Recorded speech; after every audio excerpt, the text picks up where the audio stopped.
I just gotta know how, excuse my language, but how badass do you feel after being in these fight scenes and you're like, ugh, like you're so powerful in this thing. Yeah, it feels good. It feels good.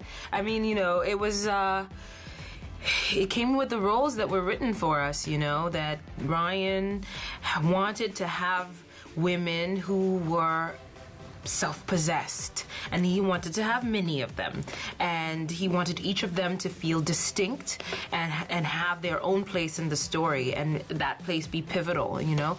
And so it felt good to get into shape. We had 6 weeks of boot camp where they, you know, got us all buff and ready to go, and where we learned all our stunts, and each of us has a very different fight style, you know.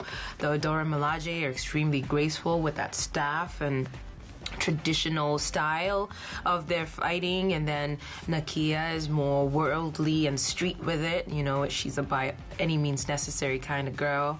And then Cherie is just like, all the weapon is her mind, you know. And then the queen is like the queen. I mean, can we just talk about Angela Bassett for a second? I know. It's amazing. I mean, come on. She's amazing. And she was such a delight to be around. You know what I mean? Like, she is the queen. She really is. I mean, I feel like I need to bow. I'm going to bow to her when I see her. Yeah. I've seen many do that, and it always feels right. How would you spend an ideal day in Wakanda? What would you do? Who would you take with you? If you yourself could go in real life.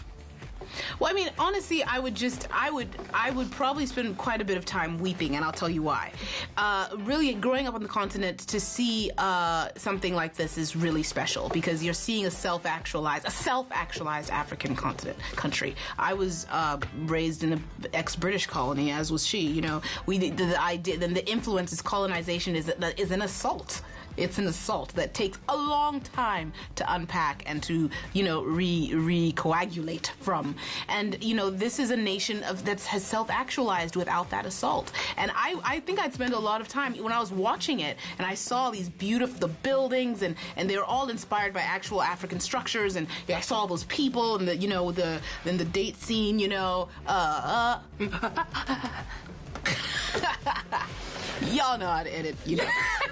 But you know, I saw you know, all these great, you know, these beautiful portrayals of Africans. I would just want to be around that and take it in. Like, I think I would definitely be in Steptown, and I would definitely be just taking in the self-actualized essence of this beautiful African nation. God. I mean, can you take me with you? Can I be your guest? How are you with technology? Obviously, Wakanda technology is a huge part of that world. How is Lupita with technology? Lupita with technology is respectable. I would say I'm respectable, but I get impatient, especially these days. It's just too many updates to phones and things, and You're good with camera. I'm good with cameras. Yeah. You're on Instagram. Yeah, I love taking photos, and I love, you know, trying to imagine the best photo, the most engaging story to tell with an image. I love that.